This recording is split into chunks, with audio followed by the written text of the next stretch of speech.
Tuhan bersamamu.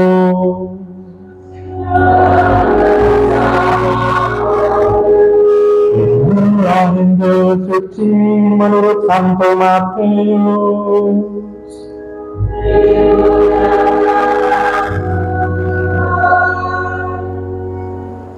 Pada suatu hari Yesus keluar dari rumah dan duduk di tepi danau. Datanglah orang banyak berbondong-bondong, lalu mengerumuni dia, sehingga Yesus naik ke perahu dan duduk di situ, sedangkan orang banyak semuanya berdiri di pantai. Yesus mengajarkan banyak hal kepada mereka dengan memakai perumpamaan-perumpamaan. Ia berkata, ada seorang penabur keluar untuk menabur. Pada waktu ia menabur, sebagian benih itu jatuh di pinggir jalan, lalu datanglah burung dan memakannya sampai habis. Sebagian jatuh di tanah yang berbatu dan tidak banyak tanahnya, lalu benih itu pun segera tumbuh karena tanahnya tipis. Tetapi sesudah matahari terbit, layulah tumbuhan itu dan menjadi kering karena tidak berakar. Sebagian lagi jatuh di tengah semak duri, lalu makin besarlah semak itu dan menghimpitnya sampai mati. Sebagian jatuh di tanah yang baik, lalu berbuah. Ada yang 100 kali lipat, ada yang 60 kali lipat, ada yang 30 kali lipat. Siapa yang bertelinga, hendaklah ia mendengarkan. Demikianlah sabda Tuhan.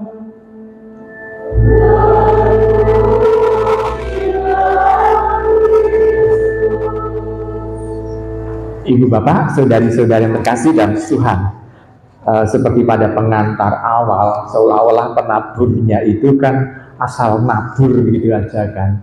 Jadi seolah-olah ini di sini tampak bahwa penaburnya bukan petani yang bijaksana, bukan petani yang ahli, kelihatannya begitu. Namun kita harus mencoba untuk melihat kok Tuhan bisa menggunakan perumpamaan ini, kenapa sih? Gitu ya. Ibu bapak, saudari-saudara, begini, Tuhan ini menggunakan perumpamaan ini karena ada di Galilea. Kalau ini terjadi di Yerusalem, tidak akan terjadi perumpamaan mengenai penabur, karena Yerusalem itu tidak ada tanah pertanian.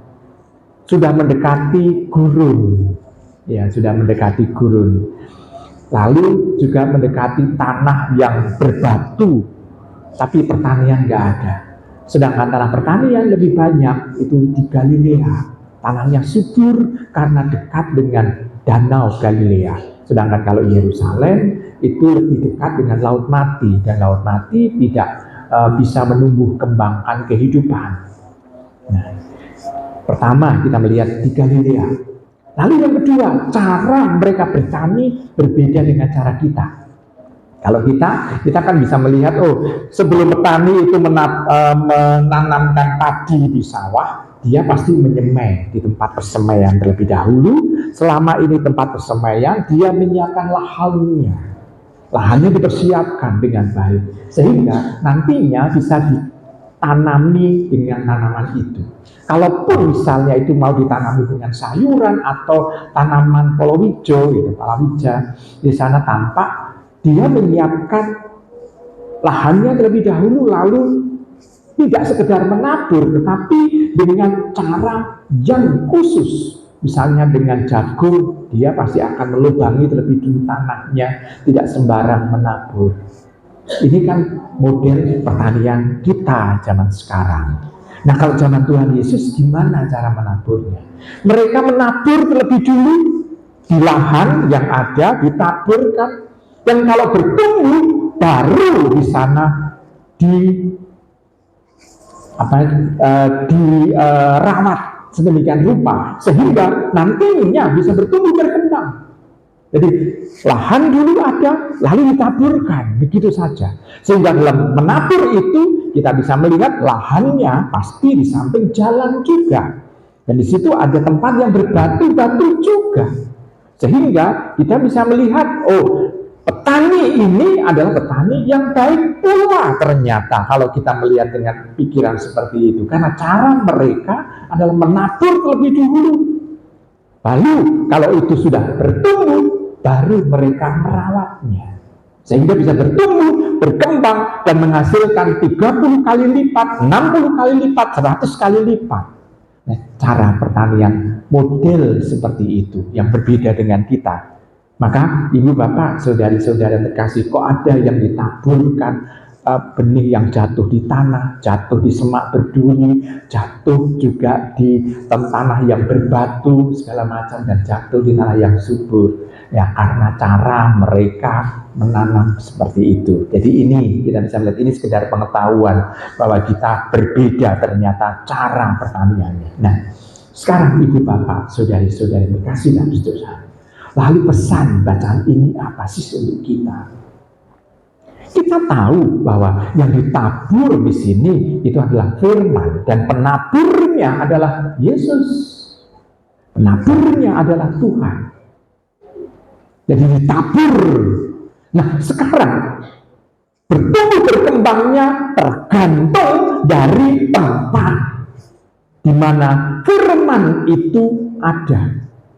Firman itu tergeletak di mana? Nah, kita bisa belajar di sana. Saya ini kira-kira kalau saya sebagai lahan tempat jatuhnya firman, itu saya kira-kira ada di mana? Apakah saya adalah jalan? Kalau jalan pada waktu itu belum ada jalan aspal, pasti jalan berbatu, yang di batu-batu tok itu, nggak ada tanahnya sama sekali. Kalau tanah berbatu maksudnya tanah padas, yang di atas itu tanahnya tipis, tapi di bawahnya ini batuan yang banyak berkumpul.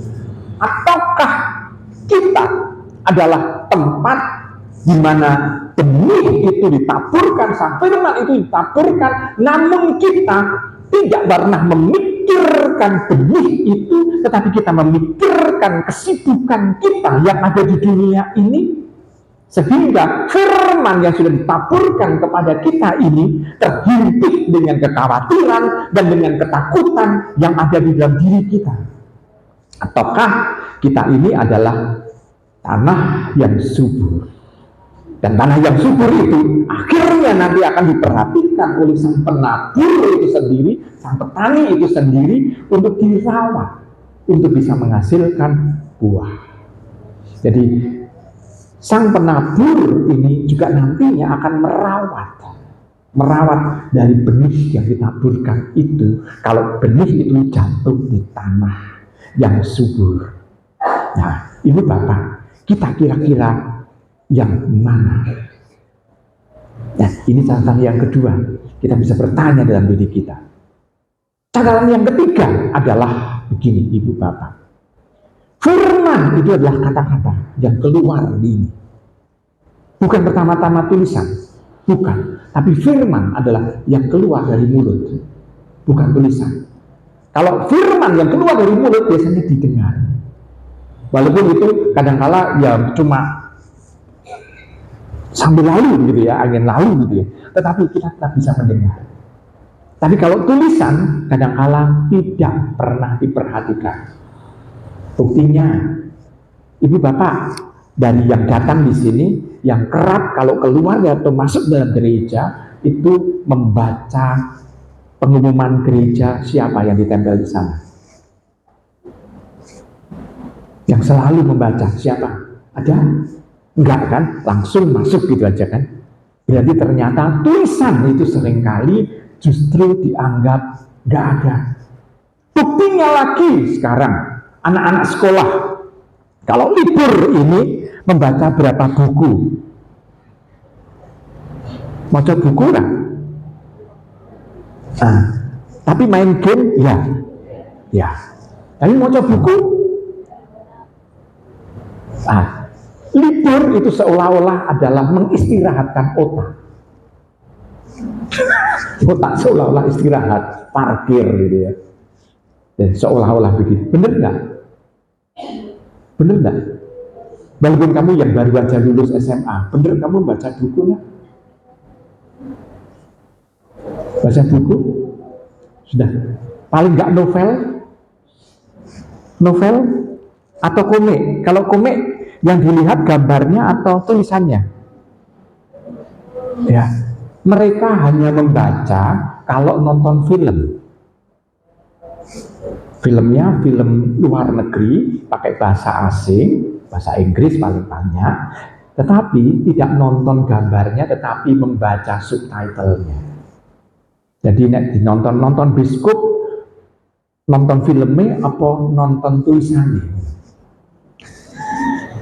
Kecuali kalau film bahasa Indonesia langsung nonton, subtitlenya tidak dibaca. Tetapi kalau film asing, nah kadangkala tulisan hanya penting kalau ada adegan tertentu dan pakai bahasa asing. Kayak diwoco ya, nek ngono ya. Tapi yang lain-lain enggak ya. Mestinya jadi korban. Ibu bapak, saudari-saudari terkasih dalam Tuhan. Maka kita bisa melihat, ternyata firman ini bukan pertama-tama tulisan, bukan, tetapi yang keluar dari mulut ini. Dan ini kita bisa melihat, ini ditaburkan untuk semua orang. Semua orang mendengarkan. Tapi masalahnya, apakah dengan kita menerima firman itu, kita menumbuh kembangkan apa yang sudah difirmankan itu? Kadang-kala kita bisa melihat misalnya, saya mengandaikan diri saya sebagai dosen. Kalau tidak ada mahasiswa yang bertanya, dianggap semua sudah jelas. Begitu ya Bu dosen ya. Tapi orang sing dadi dosennya karo guyu-guyu tok. Bener, kalau tidak ada yang bertanya berarti sudah jelas. Nah, ini Bapak, saudari-saudari terkasih dalam Tuhan. Tuhan Yesus pun juga kadang-kadang seperti itu. Firman-Nya dia taburkan. Selama orang itu tidak bertanya, maka dianggap sudah jelas semuanya. Namun masalahnya, apakah semua orang yang mendengarkan ini menumbuh kembangkan? Enggak. Ini catatan yang ketiga. Catatan yang keempat. Sekarang kita bisa melihat. Catatan yang keempat adalah begini. Firman ini sebetulnya tanpa kita sadari seringkali ini tertanam dalam-dalam. Contoh, misalnya kalau orang tua seringkali mengatakan, oh bodoh kowe. Terus ini keluar dalam mulut orang tuanya terhadap anaknya, oh bodoh kowe, bodoh kamu, oh bodoh kamu, goblok kamu, oh keras kepala kamu, misalnya kopak kamu, segala macam. Itu keluar terus-menerus. Anak yang masih kecil ini menanam kata-kata dari orang tuanya itu, dan ini tersimpan dalam hati nuraninya, dalam hatinya, sehingga terbawa di dalam bawah sadar atau ketidaksadarannya, sehingga dia itu kalau mau memulai sesuatu tertanam dalam dirinya, aku orang bodoh, aku orang yang keras kepala, aku orang yang dablek, aku orang yang nakal, sehingga tidak ada kreativitas. Jarang sekali ujian dari orang tua supaya anak bertumbuh, berkembang. Nah, ini bahaya. Jadi firman ini itu akan melekat di dalam diri kita. Maka ibu bapak, saudari-saudara yang terkasih, kalau kita melihat saja firman Tuhan yang isinya adalah ajakan untuk melakukan hal-hal yang suci, hal-hal yang baik, hal-hal yang benar, seringkali mudah dilupakan. Tetapi kalau ada kata tidak boleh begini, tidak boleh begitu, jangan begini, jangan begitu, itu yang seringkali kita ingat. Betul? Yang seringkali kita ingat malah justru kata-kata yang larangan. Tetapi kata-kata yang sifatnya itu ajakan untuk melakukan tindakan yang baik seringkali terlupa. Karena terus pikiran kita ini tertanam, yakni apa? Yakni menangkap sesuatu yang tidak boleh. Karena terbiasa di rumah. Bapak, ibu selalu mengatakan kata, enggak boleh begini. jangan itu, jangan lakukan ini, tidak boleh begitu. Tetapi tidak pernah orang tua memberikan alternatif. Nah, yang ini jangan kamu lakukan, tetapi ada pilihan-pilihan lain yang bisa kamu lakukan. Seperti ini, seperti ini, seperti ini. Anak yang memutuskan alternatif itu. Maka kita seringkali melakukan itu. Maka ibu bapak, saudari-saudara terkasih dalam Tuhan. Maka kata-kata yang kadang kala sederhana, namun seringkali minjem sampai bawah, sampai ke dalam. Nah, ibu bapak, saudari-saudara terkasih dalam Tuhan. Pernah satu ketika ada dalam satu konsultasi itu kedatangan seorang tamu di pastoran. Dia mengatakan begini, Romo, saya merasakan setiap orang itu selalu mau mengatakan kepada saya bahwa saya ini jahat, saya ini jelek, saya ini seperti ini. Saya juga merasakan itu semuanya. Semua pandangan mata yang melihat saya selalu mengisyaratkan hal itu.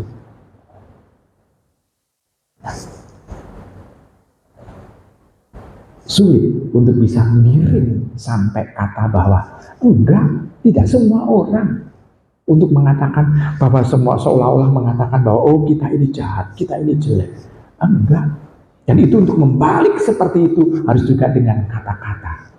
Untuk tertanam lebih dalam lagi hal-hal yang positif, hal-hal yang mau untuk menggugah orang itu untuk melakukan tindakan yang baik. Dan tindakan yang baik munculnya dari mana? Yang dari dalam dirinya sendiri sebetulnya. Maka kita harus bisa mensupport. Nah, ibu bapak, saudari-saudari kasih dalam Tuhan. Ini kita bisa melihat kalau ini dalam konsultasi. Tetapi dalam keluarga panjenengan, istri seringkali mendapatkan pujian dari suami enggak? Dalam sehari paling tidak, walaupun masakannya asin atau rada pahit itu, apakah dikatakan oh makanan paling enak sedunia adalah masakanmu misalnya? Pernah mendapatkan pujian seperti itu para ibu? Lalu suami juga dipuji oleh suaminya, tumben pakai pakaian yang ganteng seperti ini. Mendapatkan pujian juga dari istrinya. Halo. Nah, kata-kata ini sebetulnya adalah menggugah kita untuk melakukan kebaikan. Pujian kepada anak pun seringkali membuat anak ini malah bisa bertahan untuk melakukan kebaikan-kebaikan dalam keluarga. Maka saya selalu kalau misalnya kenaikan kelas, saya bertanya kepada anak-anak, gimana? Rapotnya bagaimana? Wah jelek Romo, kalau jelek disampuli. Lah saya tidak tanya nilai, tapi tanya rapotnya bagaimana. Oh jelek, kalau jelek ya diberi sampul supaya rapotnya baik. Betul kan? Wong saya nggak tanya nilainya kok. Nah ibu bapak, saudari-saudara terkasih dalam Tuhan, maka kita bisa melihat bahwa ternyata hal-hal yang memuji, hal-hal yang mau mengajak ajakan ini harus kita kerjakan terus menerus. Dan di situ tampak bahwa Roh Kudus dalam diri kita ini menyuburkan firman yang ada dalam diri kita ini supaya kita bisa melakukan kebenaran, kebaikan, keadilan kepada semua orang. Dan setiap pribadi ini adalah pribadi yang baik. Semua pribadi baik. Dan ibu bapak, saudari-saudari terkasih, lalu ada orang yang mengatakan begini, kalau ada orang yang cacat, gimana Romo? Apakah dia juga baik? Iya, baik. Dan ciptaan Tuhan adalah sempurna adanya. Kalau ada orang yang buta, memang dia tidak bisa melihat, tetapi penciuman dan pendengarannya lebih hebat dibanding dengan orang yang normal. Rabaannya pun ini juga TK. Dia bisa membedakan ini apa ini apa yang dilihat di Raba. Dia bisa mendengarkan ini siapa yang berbicara. Dia bisa mencium apa yang mau dimakan. Karena pernah satu ketika memberikan rekoleksi kepada kelompok yang kebetulan itu pesertanya semua ini orang yang buta, dan untuk makan itu selalu ada anaknya atau saudaranya yang awas, yang menuntun untuk sampai ke refter makan bareng. Nah, suatu kali ada suami istri yang buta yang dituntun oleh dua anaknya untuk ikut rekoleksi itu. Nah, pada saat makan bersama, seorang bapak yang buta itu mengatakan kepada anaknya, "Nak, kenapa kamu nggak sayang sama saya sih? Ibumu kamu beri sambal kok saya enggak." Dari mana dia tahu? Dari mana dia melihat? Ternyata dari penciumannya. Saya baru tahu, wah gitu. Oh iya, ternyata dalam diri orang buta itu indera penciuman dan indera pendengarannya lebih peka dibanding dengan saya yang normal. Maka saya tidak lalu mengatakan bahwa oh yang normal ini yang baik, yang lebih indah, yang lebih sempurna. Enggak, ternyata. Nah, ciptaan Tuhan semua sempurna adanya. Kita bisa melihat juga ada orang yang cacat ganda misalnya, cacat ganda. Apakah mereka tidak bahagia? Justru mereka bahagia juga. Kenapa? Karena banyak orang yang nolong dan dia tidak pernah mikir tentang masa depan. Kan kita seringkali kan khawatir tentang masa depan. Mereka tidak mikir tentang masa depan. Lebih bahagia yang mana? Nah, ibu bapak, saudari-saudari terkasih, maka ukuran mengenai kebahagiaan tidak diukur dari apakah orang itu cacat atau normal. Nah, maka ibu bapak, saudari-saudari terkasih dalam Tuhan, firman yang baik dan benar harus muncul dari mulut kita. Supaya apa? Supaya orang-orang yang ada di sekitar kita ini bisa bertumbuh, berkembang. Maka saya juga percaya kalau misalnya sebelum Ekaristi, para misdinar ini yang memimpin doa. Kenapa? Karena mereka bisa, mereka mampu. Dan mereka berani untuk berdoa di depan prodiakon, di depan lektor, di depan romonya juga. Dan seringkali kalau ada anak yang mengatakan kata gedek, nggak berani, saya pasti akan mengatakan kepada ibunya, ajari anaknya untuk berdoa. Atau orang tuanya, ajari anakmu untuk bisa berdoa. Supaya apa? Supaya nanti dia lebih percaya diri. Dan kalau anak itu percaya diri, di depan romonya dia sudah berani berdoa, nanti secara spontan.